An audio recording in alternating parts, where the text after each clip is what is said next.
So guys, meron pa tayong pinakalambot na karne ng ibon. Bato-bato ito eh. Or sa amin tawagin tukmo. So lutuin natin, gawin natin halang-halang. Yan o. Ito yung mga recados natin. Tsaka ito, ginayat na chay. Tsaka may tanglad.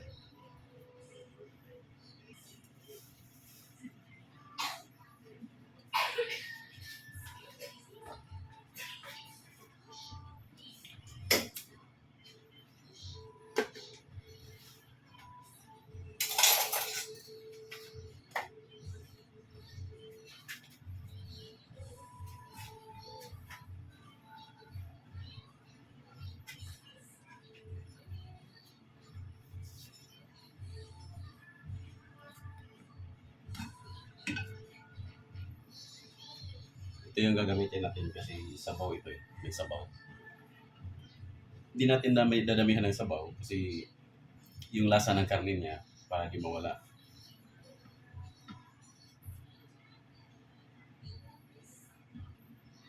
Painitin natin yung mantika.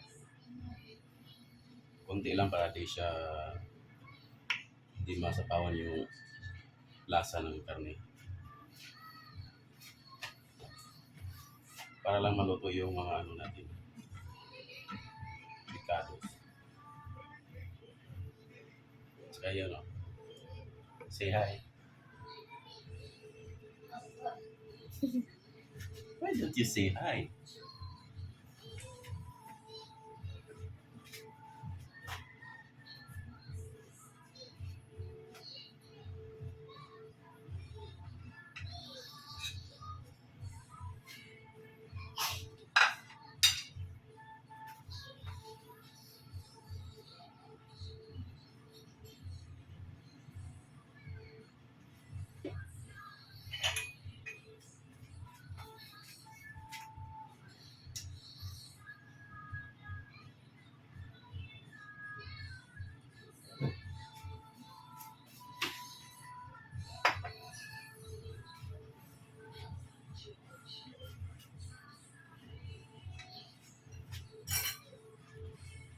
Kaya natin yung mga unahin natin yung luya. Kunting luya lang. Pawala lang ng kunting luya.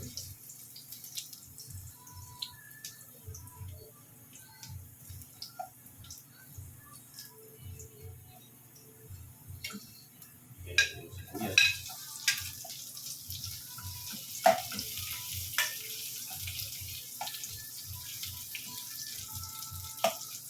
Ang proseso nito guys, para ka rin lang nagluluto ng sinabawang manok. Kasi yung lasa din naman ng karne ng bato-bato eh, para rin manok.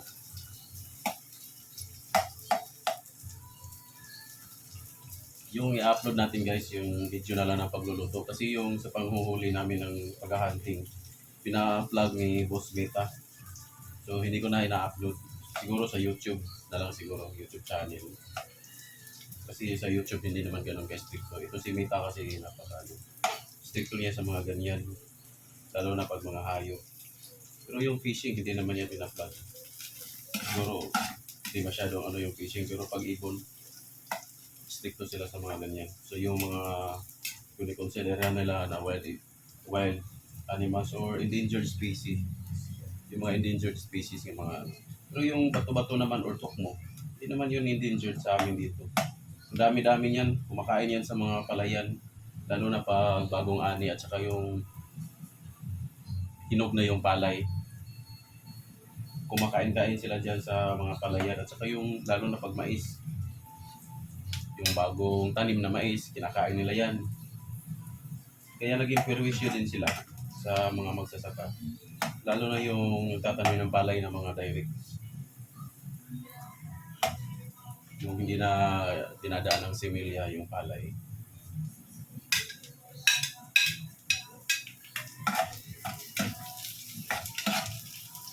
Itong dahon ng sibuyas, guys, Mamaya na natin to ilalagay kapag kulong-kulo na o pahain na yung sabaw para mabango siya.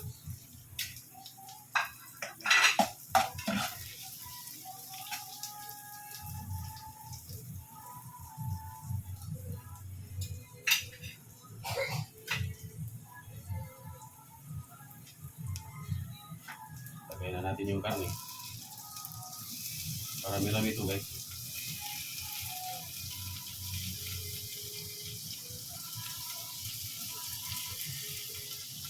Lagyan natin dito.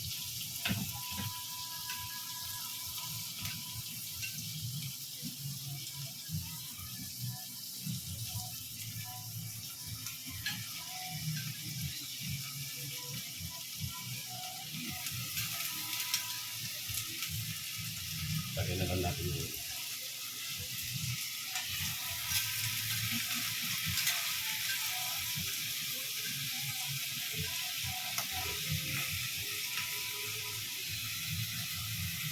mamaya natin ilalagay itong sabaw.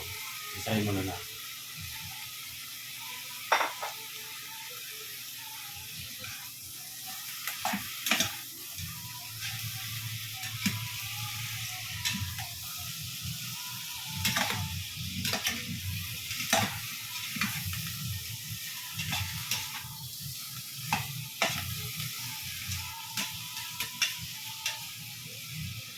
Sayang wala tayong preskong tanglad. Meron sana, mas mabango ito.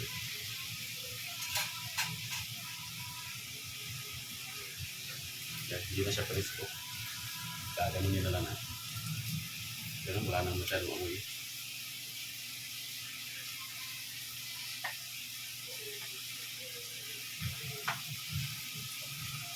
Pwede natin lagyan ng kunting toyo.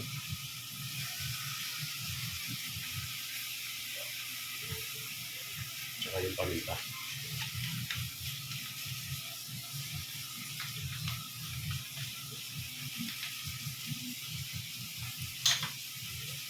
Mamaya na tayo maglalagay ng asin.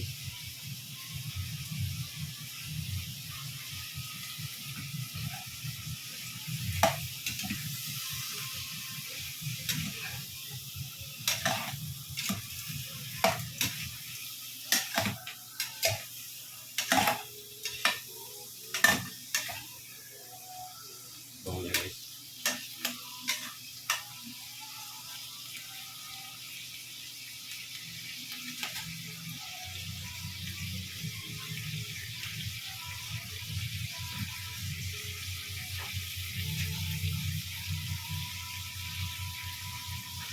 Pwede na natin ilagay yung sabaw niya, yung ano niya.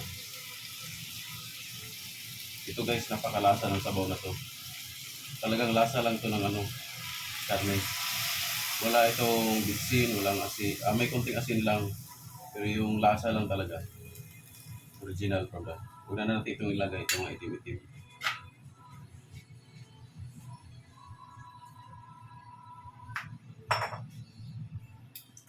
Dagdagan lang natin to ng konting tubig. Dagdag tayo ng konting tubig lang. Pang ano lang.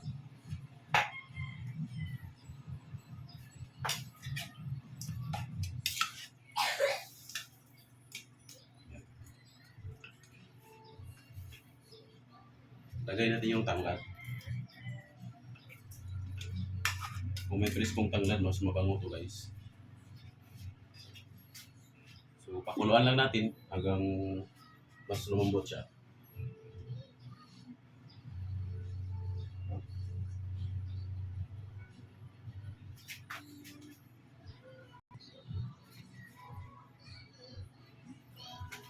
Lagay natin yung sili guys. Huwag na lang nating dikdikin para di siya masyadong aanghang.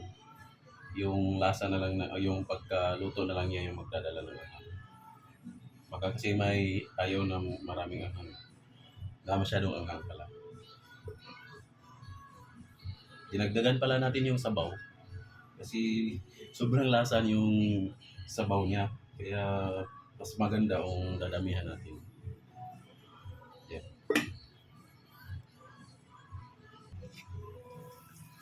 Yan guys, kulo-kulo siya. Tikman natin yung sabaw.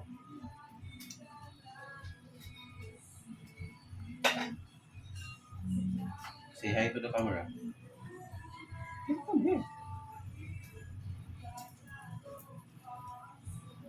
Ah, grabe.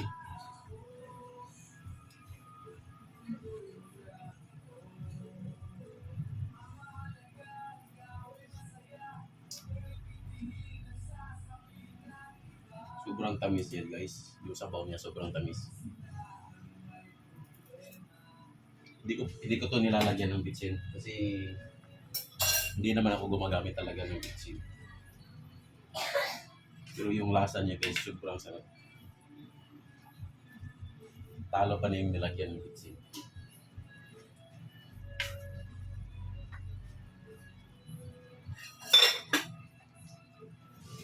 Lagay natin ito guys, yung pitsay na kinihiwa ko ng pino. Yan.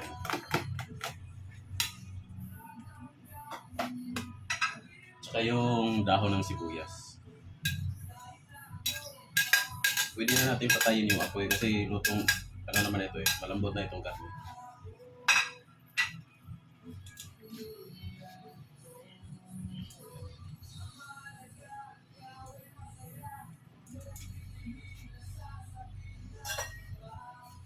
Ito na yung resulta guys. Tigain na lang natin yung sili. Kasi hindi siya manghang.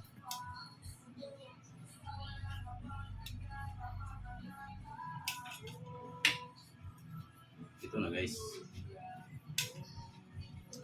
Ito yung resulta niya guys. Tingnan niyo. Yan.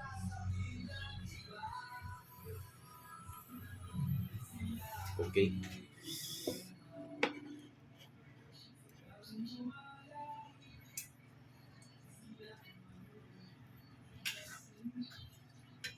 Ito na ito guys. Okay na ito.